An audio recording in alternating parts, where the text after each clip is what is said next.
Good morning, gearheads. Welcome back to the workshop. My name's Zach. I'm with the QuarterMaster. Today we're talking about early warning devices. I have the Bang-a-lert and the jumping jack here. Both products that we sell that work well anywhere you want to set them up, doorways, fields, passages. It has a tripwire device that's set up by bank line, and when someone walks through it, they'll both punch a cap that makes a loud noise and lets everyone know that someone's coming through. We get a lot of questions about how to set these up, but also we get a lot of feedback on best ways to do it. So I'm going to try my best to show those off and give you some tips and tricks about setting them up. But as always, if you have any questions, feel free, send us an email, put a comment on, or better yet, come through to the showroom in Joburg and you can see them for yourself and test them out and then see the best ways to use them. But let's do this.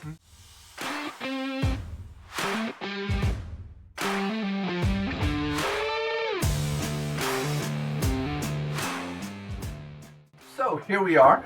I have set up a post as best as I can to try and support it.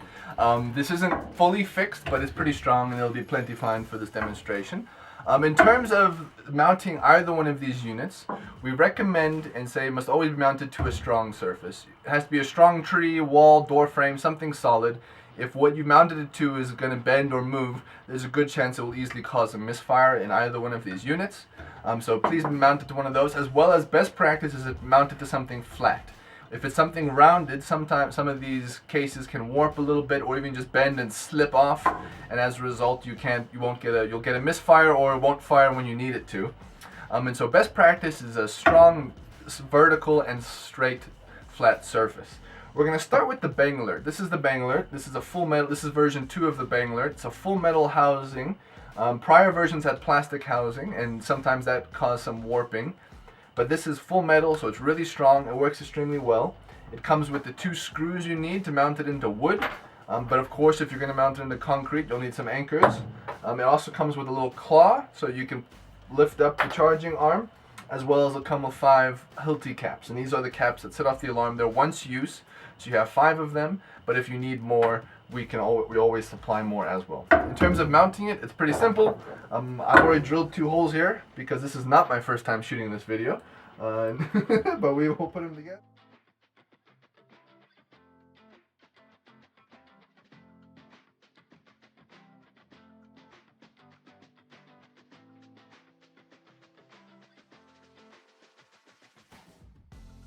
Well, there we go. Whew. Helps if you mount it the right way around. We also aim to mount these about 1 meter off the ground, just to prevent any pets coming through and hitting the trip wire. In terms of setting this up, once it is mounted and secure, you'll grab the little claw at the top of this. At the piston there's going to be a little hole. You just lift this up. Oh, slip that. There we go. Hard to do the sitting down. And then your trip wire has a washer on it. There's a groove where that washer is going to sit happily, and there you go.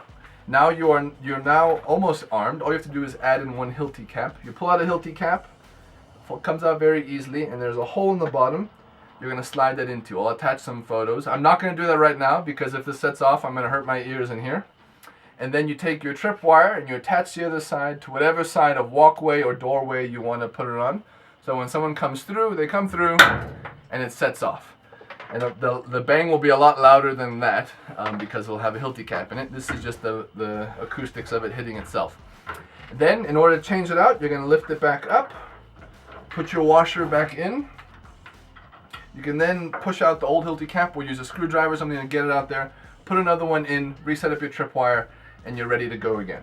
Easy and simple, every single time. If you need more Hilti caps, we sell more. And so also make sure you don't lose your little claw, or else it's a little bit difficult to press that spring.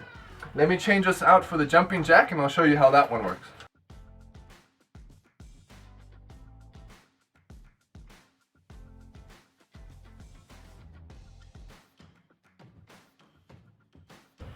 Here we go.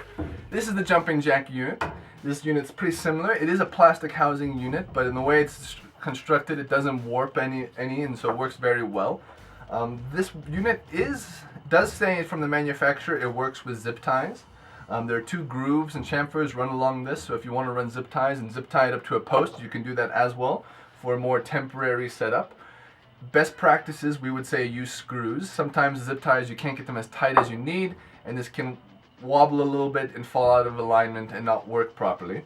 So we would say best practice is use screws. It doesn't come with the needed screws, however, you just need 2 good screws or whatever screws you're going to use, metal, masonry, anchors, whatever you're going to fit in.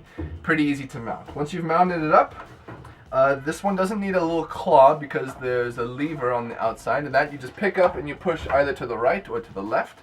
Once you've lifted it up, the piston is charged and it is ready. It comes at the bottom with what is called an acoustic chamber. It's this little cylinder looking thing. On top of it there's a little hole, and that's where your Hilti cap's going to go. This runs on the same Hilti caps. Once used Hilti caps as the jumping jack.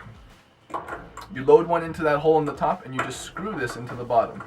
The benefit of this design is it's the acoustic chamber. It does amplify the acoustics, and it's loud. It's quite loud. Also, you can change out the Hilti cap without having to first depress the spring. Because there is always a little fear of while you're changing out the Hilti cap, the piston will jump. But with this, you can have the spring not compressed, and you can change it out. Once you have this screwed all the way up, you set up your line, someone walks through it, and bang, it goes off. If you ever want to just temporarily disarm it without dropping the lever, you can just unscrew this a few times. It says 2 times in the manual, and then that way when it comes through, it'll still drop, but it won't set off the Hilti cap. It's a great design. Both of these work very well, and we've had many great success stories.